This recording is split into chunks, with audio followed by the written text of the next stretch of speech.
Hey kings, welcome back to the Augustus Maximus channel and the World of Hearts of Iron 4. Today playing as the Soviet Union, but not for that long because, yep, we are forming the Third Rome today. Using the No Step Back DLC focus path, which allows us to form the Third Rome. And we'll be going a bit historical today, not just because we'll be forming the Third Rome as the USSR, later on Russia, but obviously because I've done so many playthroughs as the USSR and Russia in general and everything like that on this channel, because it's just such a fun country, right? So many opportunities, so many variables to take into account. But today, to spice things up, we'll be making the world explode a tiny bit. I essentially selected a whole bunch of major nations and minor nations, secondary powers you could say, to go down a random path within their focus tree. Just selected random, so we'll see how things develop. But I think it's a little bit better this way because, well, first of all, you know, diversity is the spice of life and everything like that. Or variety is the spice of life? Variety is the spice of life. Diversity is something else nowadays, but whatever. Variety is the spice of life. And yeah, so things will be hopefully a little bit more interesting. Maybe things will explode, maybe not. But one thing that is definitely going to be interesting is that whatever Germany decides to do is going to dictate quite a bit when it comes to our experience. And so I think, you know, when you go down a random path for Germany, they're like 90% likely to go down the Kaiser path. So we'll see how things develop. But essentially that's that. And when it comes to us, well, we'll just be going through the Civil War, and we'll be forming the Third Rome and everything like that. And hopefully things will be, fine. We'll see how things go. But one thing that's a little bit interesting about this Third Rome path is that, well, it's not actually all that great. It's not actually all that amazing compared to the Russia reworked mod.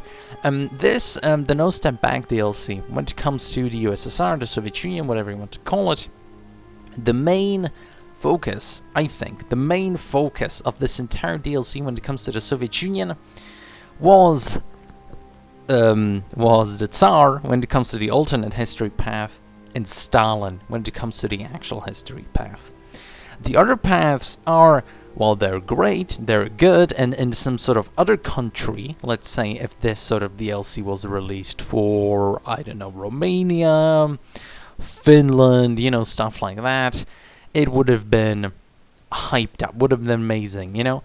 But because it's the USSR, because we've been waiting for this sort of rework for such a long time, Stalin's path is amazing, the Tsarist path is amazing, the Fash path is amazing, but the other paths, you know, not all that amazing. But they're still good, don't get me wrong, they're still good, and today we'll be going down the Third Rome path, which is partially Tsarist, partially Fash. Well, you'll see. One thing that's actually really interesting about the alternate history path, the white movement path, or just whatever, the Soviet Union path in general, is the paranoia mechanic. And I've seen a lot of people that have done playthroughs with the alternate history path, the essentially white movement path. On YouTube, a lot of people say that you should try and lower Stalin's paranoia. Even going down the alternate left, alternate right path, you should lower Stalin's paranoia. And with Bukharin, that's true. With Trotsky and the White Guard, that's not true. And especially with the White Guard, you can see I have political paranoia like in the 70s. And I think that's actually good for you. It's very good for you for Stalin to essentially throw an absolute hissy fit, completely let him get completely deranged, bring it to like 90%, 100% would have been amazing for us here. You know, let Stalin just go absolutely crazy, because if he purges generals and admirals, they're all communist. They're not just gonna join your side anyway, or at least it's very unlikely that they're gonna join your side if you actually lower his paranoia status. And the more he purges, the more support you get, the more generals you're eventually gonna get, and your core generals, your core advisors are never gonna get purged because they're all in exile. They're all in exile, so let Stalin purge to his heart's content, because what it ultimately means is that once the Civil War starts, right, there we go, the Civil War starts, you're gonna receive a whole bunch of deserters, a whole bunch of generals, a whole bunch of everything. So in the lead up to the Civil War, let Stalin go absolutely crazy. That's the only guide for the Civil War you really need. There you go, even Voroshilov has already defected, and he was like a very staunch Stalinist, and he was basically the only general that really had Stalin's trust during this period of time, so hey, there we go. So even Voroshilov defects, and actually these individual generals defecting to our side is relatively decent for us, because all of our like army leaders, you could say, when it comes to the beginning of the Civil War as the White Russia movement, are field marshals. They're all field marshals. So using them as generals, well, some of the time it can be actually relatively decent because they level up very quickly. They level up very quickly, and they really quickly then gain their field marshal traits. However, you do actually want some generals in your army, not just field marshals. So, you know, another tip before the Civil War: save up your command power just to recruit a couple of army leaders, just so you can use them as regular generals. Because, well, you want actual generals. Field marshals are really cool, but you do actually need some some hierarchy. They can't all be, you know, on the top. And of course, when it comes to these nationalist uprisings, we're gonna destroy them. We don't care about them, because ultimately, again, I've seen a lot of people on YouTube and everywhere saying that you should ally with them because why exactly? Because it opens another front for the Soviets. Well, it does open another front for the Soviets anyway, and you just save yourself a whole bunch of time when it comes to the focuses. Essentially you skip over it immediately, like a 30, I think it's a 35-day focus if you try and purge them all, or maybe it's a 70-day focus, I'm not entirely sure. But the most important thing is, if you actually decide to not tolerate their existence, you don't raise the world tension at all, meaning, you know, the Allies are not going to be really annoyed with you.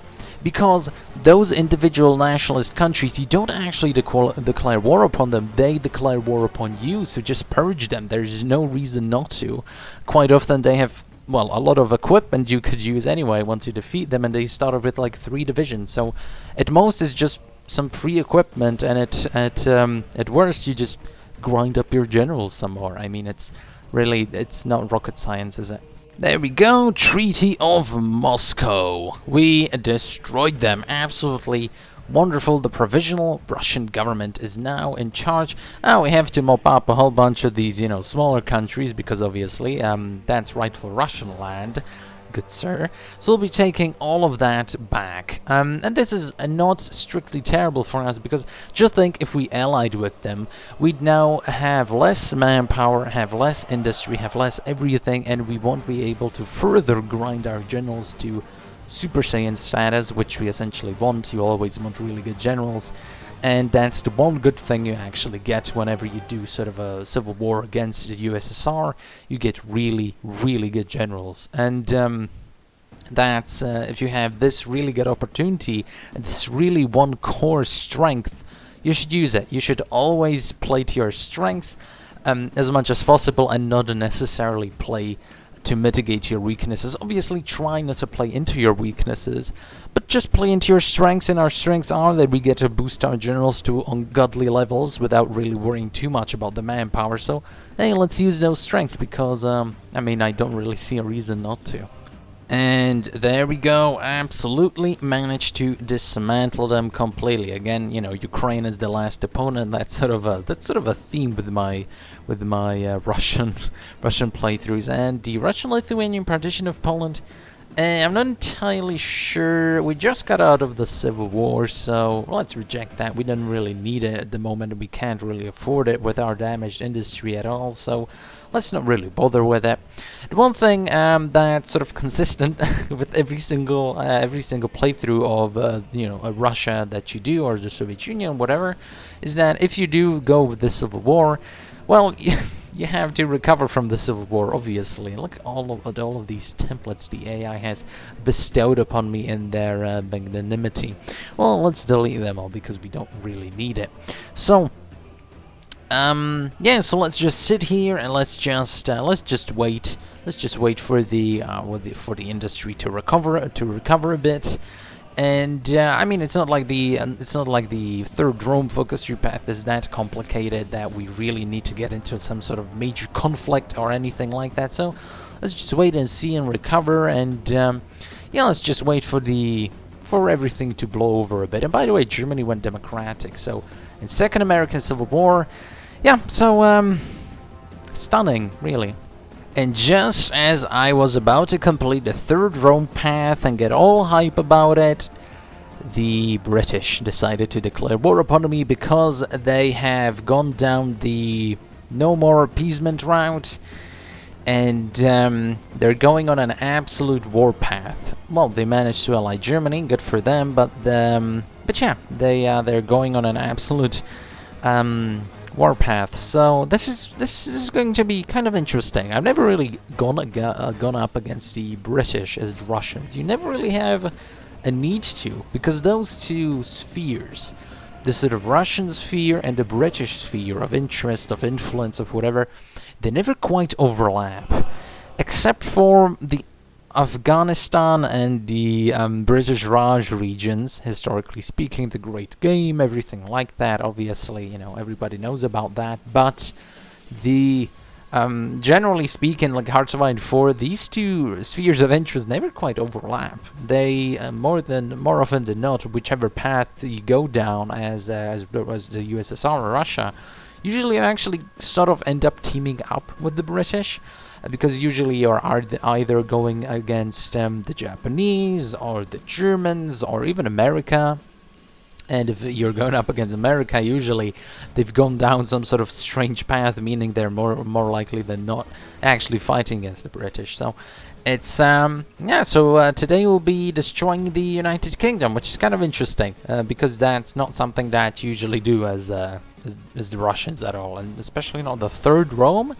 I mean, I guess, you know, let's reclaim the British Isles. Might be kind of fun. But just as the Persian region has descended into complete madness, we completed the Third Rome and turned officially into a theocracy with a patriarch being on the throne. So, yeah, we are essentially sort of a religious kingdom, which is kind of interesting. A theocracy, essentially. And as you can see, you don't necessarily have a lot of stuff here for the Third Rome. Not a lot of stuff. Essentially, it just overlaps with the Tsarist path and the Fash path. And I really find that, we turned into a wonderful color. But I find that, like, this is it. This is the end. This is the Third Rome path. There is just, we collect that focus and we turned into Rome. And we gain some more goals. And that's essentially it. Now, comparing that to Super Saiyan Stalin or Pan-Slavism or everything like that, that's basically added to the focuses of Poland and Russia and everything like that. It's mighty disappointing. One thing, it's not like anything else is going on really at the moment, so we can just talk about this game design, decision making, whatever. While our soldiers get completely destroyed by low supply areas. One thing that I would have maybe liked to see is some sort of mechanic with Greece and Italy, where an alliance with Italy, if you're going Third Rome, then I would immediately suspect that one of your main focuses would be the reintegration of the First Rome, not exactly as like core territory or whatever, because that's overdone and as Russia that's not necessarily needed, but is a grand alliance, obviously. Like, that's the first thing that comes to mind. If you're going down the Third Rome path, you want to form an alliance with the First Rome, which, Italy, everything like that, they're already proclaiming to be, sort of the legacy of Rome, trying to reclaim Rome, and they even have a focus that allows them to form Rome, a decision that allows them to reform the Roman Empire. And their independent alliance is the Novus Imperium Romanum, obviously, the First Rome again, everything points to that.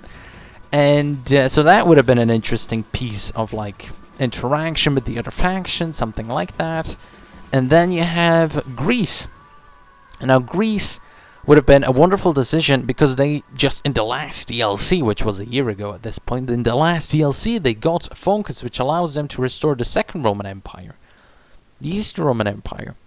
And so, why isn't this integrated, or why isn't there a mechanic in any way, shape, or form to influence? Look at that encirclement, absolutely wonderful. But why isn't there any sort of mechanic at all that would allow you to essentially recreate the Eastern Roman Empire, or at least ally with them, or something like that? Because, for example, when it comes to the Polish trees and the Lithuanian trees and everything, all of them, of the Baltics and the Polish trees, you get this. You get a wonderful mechanic which allows you to influence other countries and then flip into your ideology, let them become your puppet, or make them friendly, or change their ideology. And I would have loved for there to be some sort of mechanic which allowed you to turn the ideology of Greece and Turkey and make them form essentially the Byzantine path from the Battle for the Bosphorus DLC. Like, obviously, you just have that. You have the mechanic in the game. Use it. You know, it's sort of I just feel like there could have been so much more for this the third Rome path, because I mean, this is it. You know, this is it. There's not a lot of whole lot going on. I mean, technically, you know, speaking, this isn't all that different from the Stalin path. Like, what exactly is it? You know, it's different here. Well, yes, we go through a civil war, everything, ideologies, everything like that is different, but functionally, gameplay-wise, flavor-wise, is there anything different? Well, we're purple, so we're not green, we're not red, we're purple, so yeah, well, I guess that's something, and we do gain a whole bunch of good, you know, generals and field marshals and everything like that, so. Yeah, I guess, you know, that's something. But when it comes to flavor, not really. And that's actually kind of disappointing. Well, if the developers are not going to make me create Byzantium, I'm going to create Byzantium. And we captured Istanbul. Absolutely wonderful.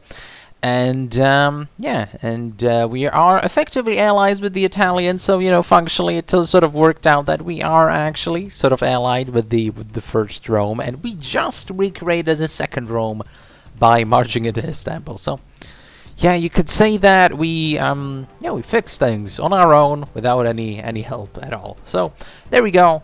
And basically that was a huge distraction, because now we have to push into Germany, which is going to be absolutely brutally painful.